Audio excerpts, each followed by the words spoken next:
Hello, welcome all. Well, now let's start with the British India. The British India. We have just read about the history of Indian political system, that how the political system came into existence. Now, what is the British India was? What was the era related to it? So let's start with. We can divide the British era into three parts. What were they? The first part was started from it started from 1612 AD till 1757 AD. I'll explain you what happened. Just concentrate on these three things here. So from 1757 AD, that was the first era, this one, then the second one, 1757 AD till 1857 AD, and then from 1857-58 AD till 1947. I'll explain to you what are these things, or what are these dates mean here, what these dates mean here.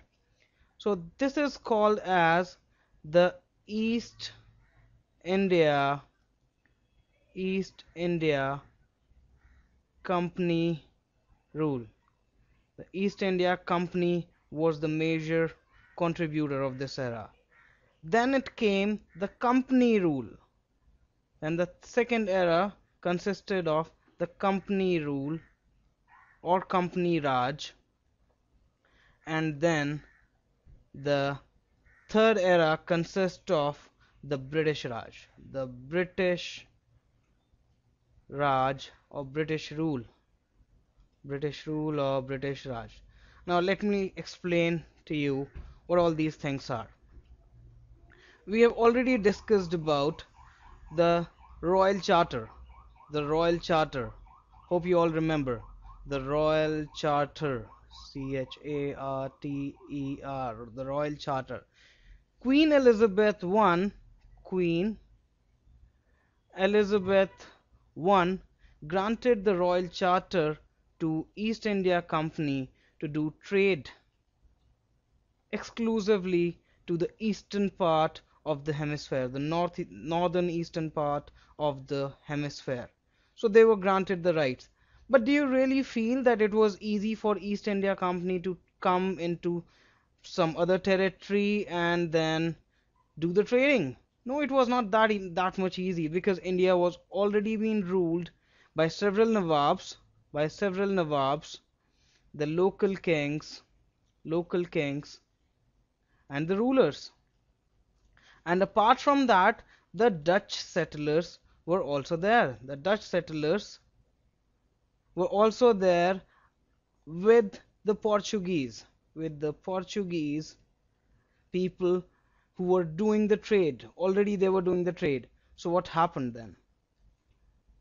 When the East India Company came to India, they met all these people, especially these were the rivals there.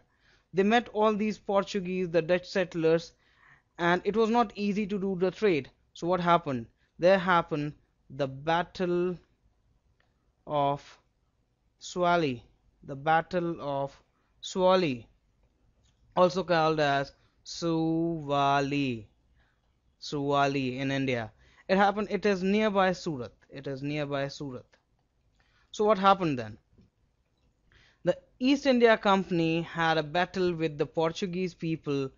It is the ocean near the Swally region, the Surat region. They're happening a war between the EIC and the Portuguese.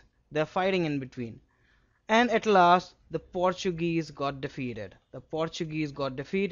And hence it happened that East India Company got settled here.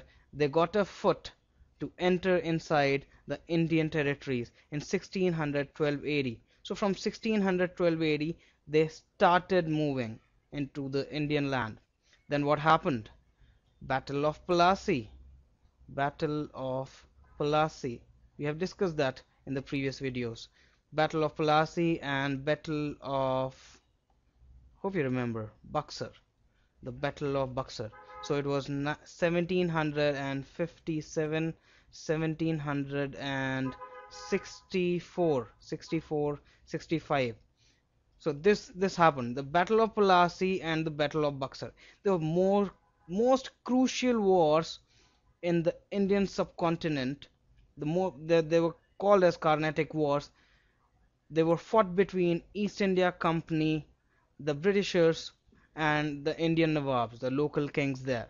So this was the main era when East India Company was ruling, or not exactly ruling. They were the traders. So this was happened, but the epitome got so big that there happened a battle of Plassey and the Buxar one, so that they wanted actually to acquire the land. So this is what we have studied so far. The 1612 to 1757 AD, it was the rule of East India Company. They were actually exploring India. So this was the first era of the British India. Then 1757 to 1857, what happened in those times? Let's see that again. After Battle of Buxar, the queen saw that things are not getting right and we can explore much, and as we have said, to convert India into a colony. So this was the main purpose that started. So several charters came further, several charters, regulations, or in simple terms we can call them as laws. So several laws came and they started ruling India.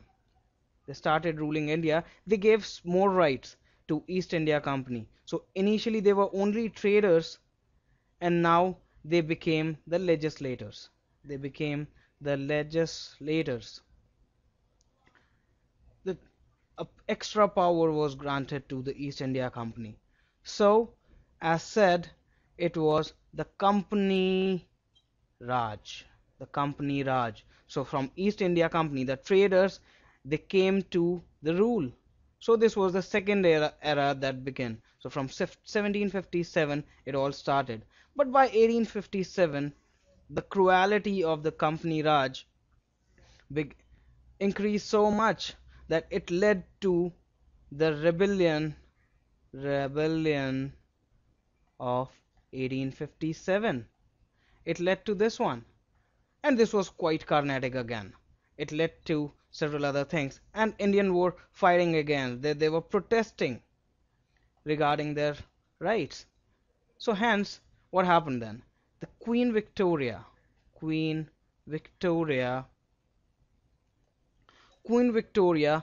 took over East India Company. They said to come back and we will rule India now. From now onwards, the crown will be supreme. The crown will be supreme. And several of the powers of East India Company, they were taken away, and the direct rule of the crown came. This thing continued till 1947. So from 1857 till 1947, again somewhere 90 years, as we have discussed, somewhere 90 years this thing happened, and further till the independence of India on 15th of August 1947. You can see this paper cutting. It was the paper cutting of the Hindustan Times. It says the India independent, British rule ends. The India has got independence and now the British rule has came to an end. So this is what the three eras of the British India. So British India, three parts: 1612 to 1757, from Battle of Swally to Battle of Plassey. Second part, from Battle of Plassey to the Rebellion of 1857, and third, from Rebellion of 1857 till Indian independence. So this consisted the British Raj. So somewhere around 335 years, you can say 335 years, or approximately 350 years, that British ruled India. We'll talk to you in the later videos and we'll explain each and everything further. Take care then. Bye.